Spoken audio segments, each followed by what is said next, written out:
Hey guys, this video is going to go over your piriformis stretch. So we've talked about that is a muscle that is in your backside, so one of your posterior chain muscles, and it can get very tight. It's not a very large muscle, but oftentimes if you have any kind of instability in the hip, anything going on in the hip, oftentimes the piriformis will get overworked, and that's called refer pain.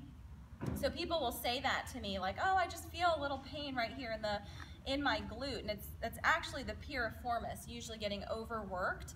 And so it's crucial that we stretch that muscle to make sure that we get our proper range of motion in those strength training exercises. So three versions actually here. First is going to be a supine piriformis stretch. So laying on your back, neutral spine, no tension here in the abdominals. I'm going to take that top leg and I'm going to open my knee up. So I really want to drive that knee out. And then I can lift here, immediately start to feel that in the glute. And then you can pull at the hamstring. So I have shoulders back and down. You don't want to have your shoulders rounded forward. And I'm squeezing those legs in. If it's not enough for you here, then you can use the tension of that bottom leg to pull farther in towards your chest, and you can feel that a little bit more through the piriformis if you need that. So you again would be doing your breathing here, diaphragmatic breathing in through the nose, out through the mouth. Our other option is in a standard pigeon. I love to do it on these mats because you have a good line here to keep you honest on where you're putting that front leg. So it's very common for me to see people stretch pigeon like this. Okay. That's not really hitting the right muscles. You might feel a stretch, but it's not going to turn on the piriformis. You're going to start on supine pigeon if you don't have the range of motion here. And the range of motion you'll see most commonly, in order to get symmetrical in the hip bones, sometimes that knee is jacked up into the air.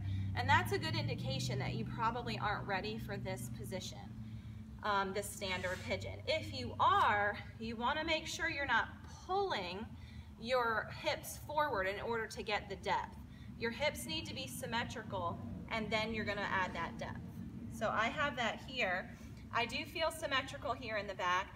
I do feel that stretch in the glute, and I can actually lean into that as well without having to tuck my heel into the groin.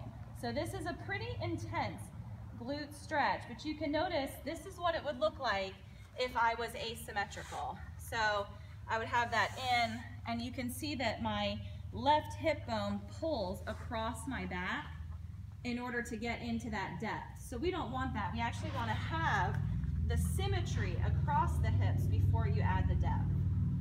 Okay? So your third option to stretch the glute and piriformis is called double pigeon.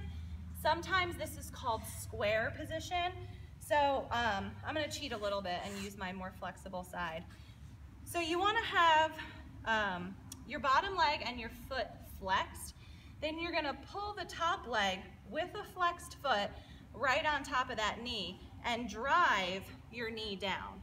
So it should feel almost flat in that plane. I kind of like move around in it a little bit in order to get into that right position.